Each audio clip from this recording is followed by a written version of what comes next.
नमस्कार मित्रांनो,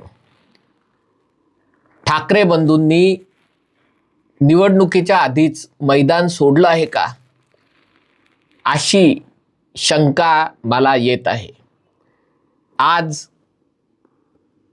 दोन्ही सेनांचा म्हणजे महाराष्ट्र नवनिर्माण सेना आणि शिवसेना अधिक राष्ट्रवादी काँग्रेस शरदचंद्र पवार गटाच्या विद्याताई चव्हाण उपस्थित होत्या, पण त्या स्टेजवर नव्हत्या.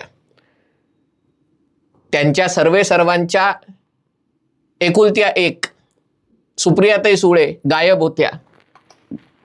पण ठीक आहे, समजू शकतो त्यांना पुणे आणि पिंपरी चिंचवड महत्त्वाचा असेल आणि त्यामुळे त्यांना सन्माननीय उद्धवसाहेब ठाकरे आणि राजसाहेब ठाकरेंबरोबर प्रचार करणं, त्यांच्याबरोबर आपल्याच पक्षाचा वचननामा शेअर करणं जमलं नसावं.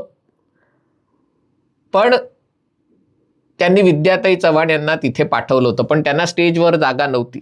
बघा, 0 आमदार असलेल्या पक्षाच्या नेत्यांना स्टेजवर जागा होती, पण विधानसभेत ज्यांचे काही आमदार आणि भरपूर खासदार निवडून आले त्यांच्या पक्षाच्या नेत्यांना स्टेजवर जागा नव्हती आणि त्यांनी पक्षाचा वचननामा प्रकाशित केला.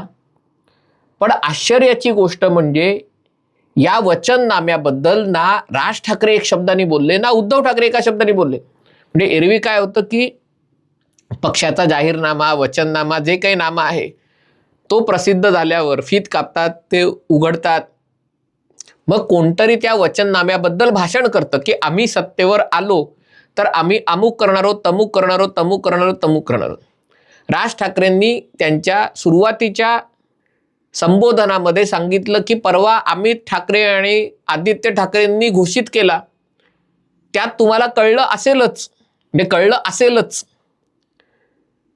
पण परवाचा व्हिडिओ ज्यांनी बघितला त्याच्यामध्ये आदित्य ठाकरेंनी सांगितलं की हा म्हणजे वचननाम्याची वेगळी प्रक्रिया आहे आणि तो वेगळा प्रसिद्ध होणार आहे. आज जे चालू आहे म्हणजे परवा जे चालू होतं ते त्यांचं व्हिजन, ते काय करणार आहे, 2 ठाकरे बंधू मुंबईसाठी निवडून आल्यावर ते आणि त्यांचे नगरसेवक त्यांनी काय करणं अपेक्षित आहे ते त्यांनी सांगितलं.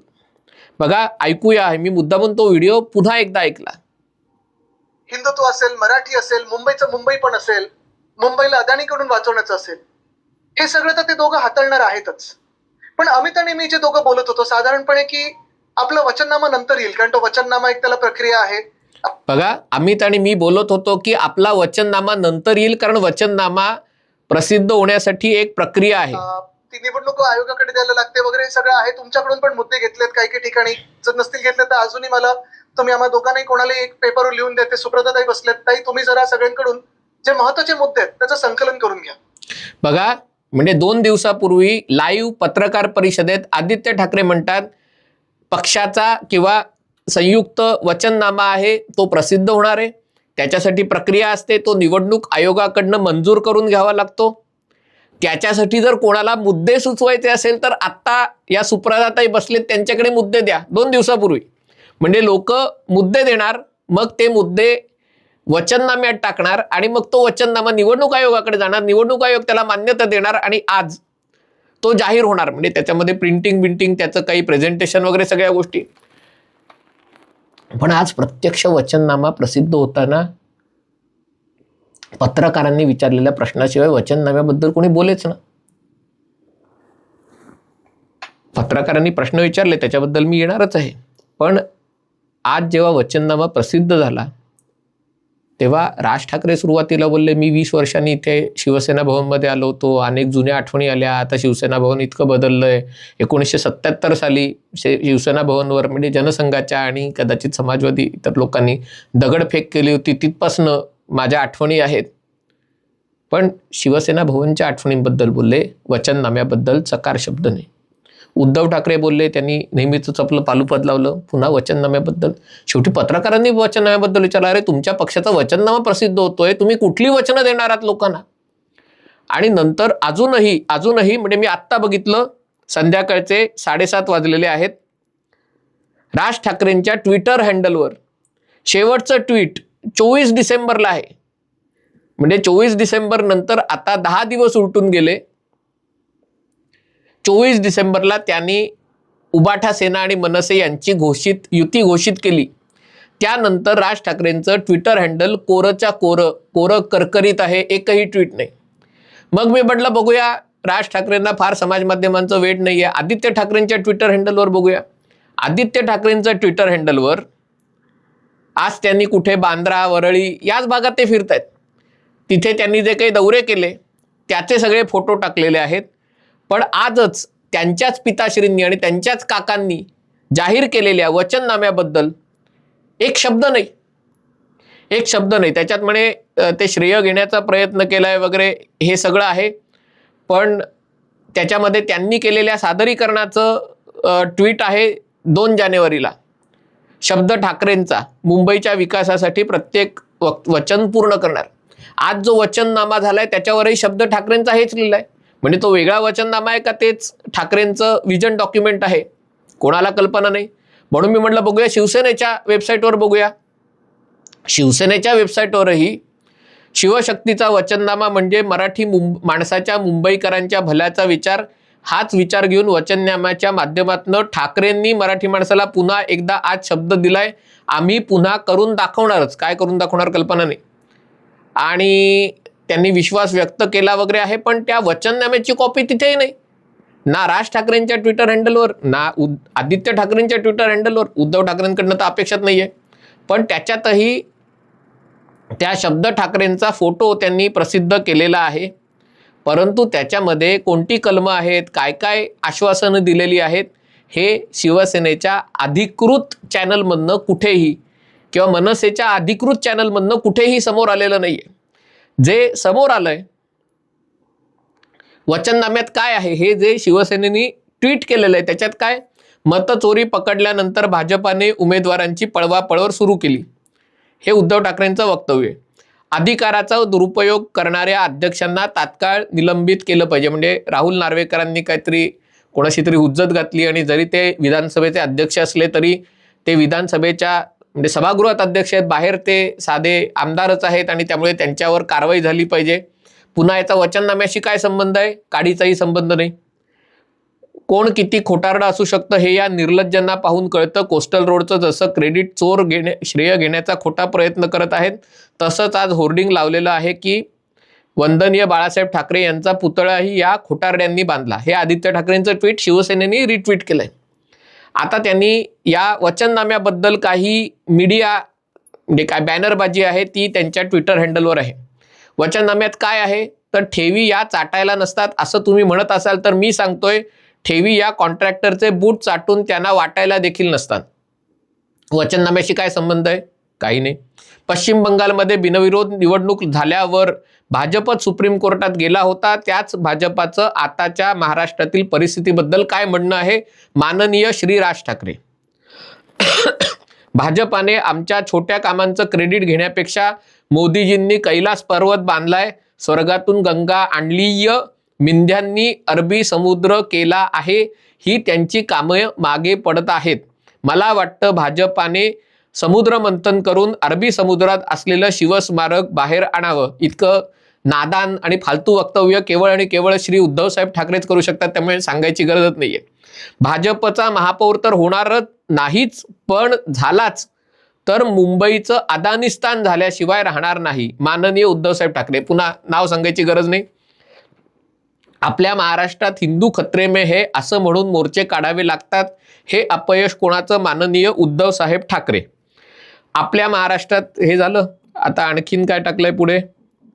भाजपा मराठी माणसाला हिंदू समजत नाही का? संयुक्त महाराष्ट्रापासून मुंबईसाठी लढा दिला गेला, त्यामध्ये आताची भाजपा तेव्हाचा जनसंघ कुठे होता? हा कधी मराठी माणूस आणि हिंदूंच्या बाजूने उभा राहिलाय? प्रश्नचिन्ह. माननीय श्री उद्धव साहेब ठाकरे.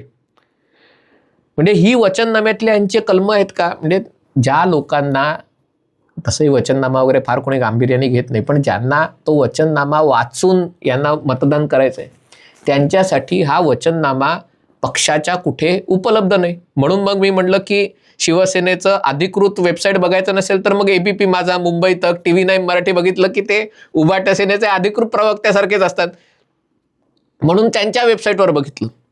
तर मग ABP माझाच्या वेबसाईटवर हा वचननामा म्हणजे त्याच्यात त्यांनी लिहिलं आहे, राज उद्धव ठाकरेंच्या जाहीरनाम्यात काय घोषणा, मुंबईची जमीन मुंबईकरांच्याच घरासाठीची, म्हणजे मुंबईत खाजगी विकासकांच्या घशात न घालता तिचे मुंबईकरांची सेवा करणाऱ्या महापालिका बेस्ड पोलीस कर्मचाऱ्यांना, गिरणी कामगारांना हक्काची घरं देणं, ती देवेंद्र फडणवीस यांनी देऊन झालेत ऑलरेडी.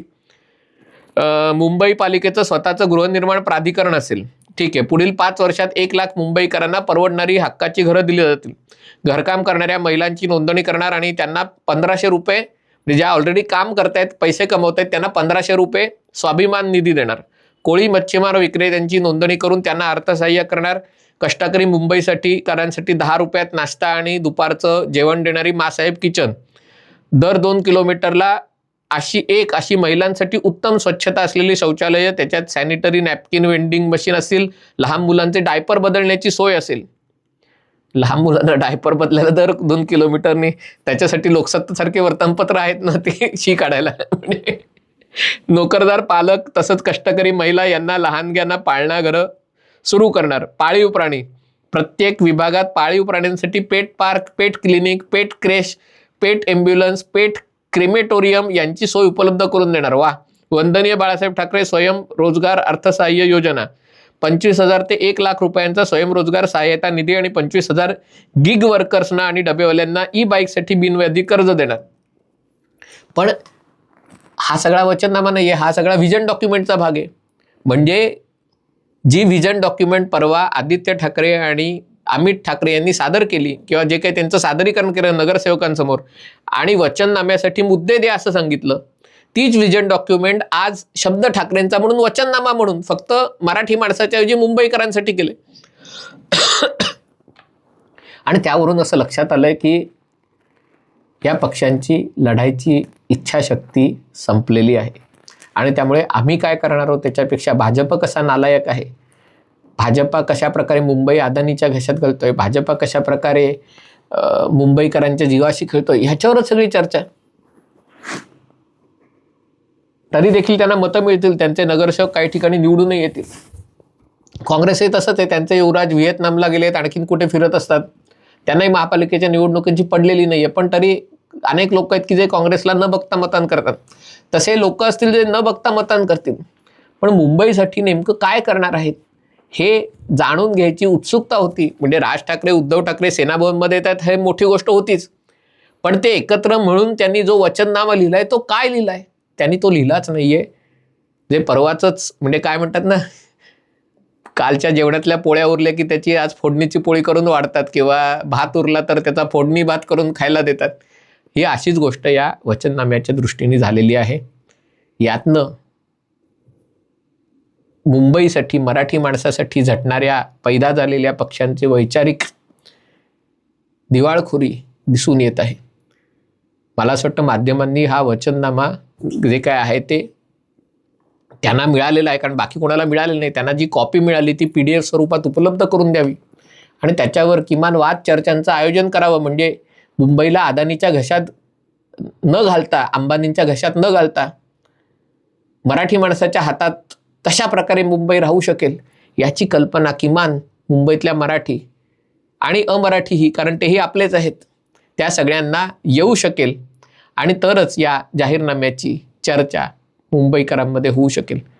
महाराष्ट्रात इतर 28 महापालिकातही निवडणुका आहेत, पण हा वचननामा फक्त मुंबईचा आहे. म्हणजे बाकीच्या महापालिकांसाठी हे काय करणार आहेत त्याची त्यांना पण खबरबात आहे की नाही कल्पना नाही. पण असं जर चित्र असेल तर ते महाराष्ट्राच्या सध्याच्या राजकीय परिस्थितीचं विदारक चित्र आहे. हा व्हिडिओ आपल्याला आवडला असेल तर कृपया लाईक करा, शेअर करा आणि हे चॅनल सबस्क्राईब करायची विनंती आहे. तुर्तास इथेच थांबतो.